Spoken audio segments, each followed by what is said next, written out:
Muhtaram hamyurtlar, O'zbegim aviakassasi arzon va ishonchli xizmatlarni sizga taklif etadi. Rossiyaning barcha shaharlaridan O'zbekiston, Qirg'iziston, Tojikiston, qolaversa dunyoning barcha davlatlariga eng arzon chiptalarni siz O'zbegim aviakassasidan sotib olishingiz mumkin. Manzil Moskva shahri metro Begovaya 2-chiqish yo'lagida joylashgan. Boshqa ma'lumotlar uchun ekrandagi telefon raqamlariga qo'ng'iroq qiling.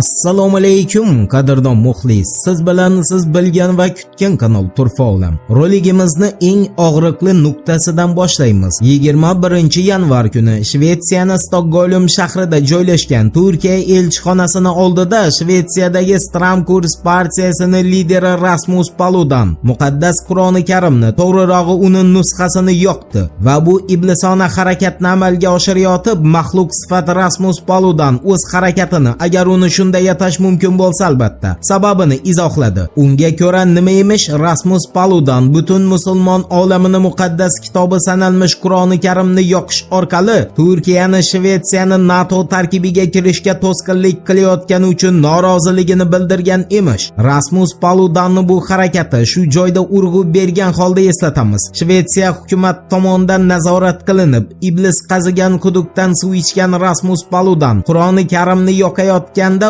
uni Shvetsiya politsiyasi qo'riqlab turgan. Bu holatdan keyin hech ikkilanmasdan aytish mumkinki, Shvetsiyada nafaqat Rasmus Paludan, balki butun hukumat deshaytanizatsiyaga muhtoj. Deshaytanizatsiya bu bilmaganlar uchun eslatma, shaytonlardan tozalash demakdir va bu atama 21-asrga, to'g'rirog'i Ramzan Qodirovga tegishli. Xullas, Shvetsiyada butun islom olamiga nisbatan shafqatsiz haqorat hisoblangan harakat amalga oshirilgandan so'ng birinchi bo'lib bu vahshiyona vaziyatga Rossiya musulmonlar diniy boshqarmasi raisining o'rinbosari muftiy Ravshan Abbosov keskin tanqidiy munosabat bildirdi. Uni jiddiy va o'rinli e'tiroziga ko'ra, Shvetsiya hukumatı zudlik bilan Rasmus Paludanni tegishli tartibga jazoga tortishi lozim va u ommaviy tarzda yer sayyorasidagi musulmon ahlidan uzr so'ramog'i shart. Shuningdek, Ravshan Abbosovga ko'ra, Shvetsiya hukumatı bu turdagi diniy kamsitishni amalga oshirishga imkon yaratib, xalqaro miqyosda diniy mojaroni boshlanishiga yo'l qo'ymoqda. Fojiaviy tomoni shundaki, Shvetsiya hukumatı o'z tarkibida bu kabi shaxslarni siyosiy partiyaga rahbar etib tayinlagan. Bundan xulosa qilish mumkinki, demokratiya desa osmonlarga chiqib o'z ko'ksiga urib, mana bizda demokratiya deydigan Shvetsiyaning o'zida demokratiya yo'q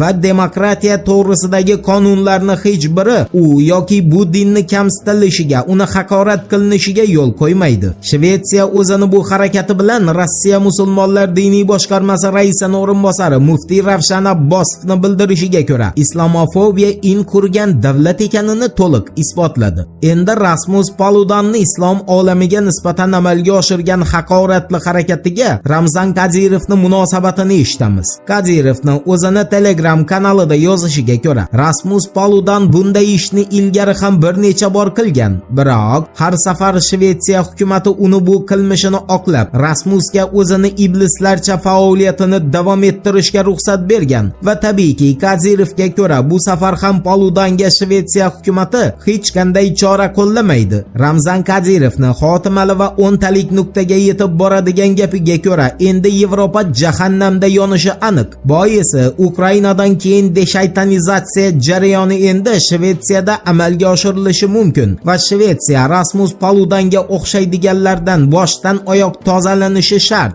Ramzan Qodirovga ko'ra, Shvetsiya 21 yanvar kuni musulmon Turkiya elchixonasining oldida Qur'oni Karimni yondirilishiga qarab turib, o'zini shaytonlar tomonidan boshqarilayotganini isbotlab berdi va Shvetsiya ham endi dunyo ko'z oldida Ukraina kabi yovuzlar boshqaruvida ekanini namoyon qildi. Ramzan Qodirovning o'z postini olovda yonasan Yevropa deya tugatganini aniq fakt o'rnida eslatib, navbatdagi xabarga yuzlanamiz. Wall Street Journal'ni, undan keyin esa qariyb barcha Qo'shma Shtatlar matbuot agentliklarini xabar qilishiga ko'ra, Amerika Qo'shma Shtatlari prezidenti Joe Bidenning Delaware shtatidagi uyidan federallar yana 6 ta yirik maxfiy hujjat topgan va endi Biden 2024-yilgi saylovlarda ishtirok etolmasligi mumkin. Bu esa Ukrainani yana bir yildan keyin otasiz qolishini bildiradi. Ukrainani Ukraina onasi Ursula esa Baydensiz hech narsa qila olmaydi. Voqealar rivojini birgalikda kuzatamiz. Turfa bilan qoling, siz kutgan kerakli ma'lumotlar hali oldinda.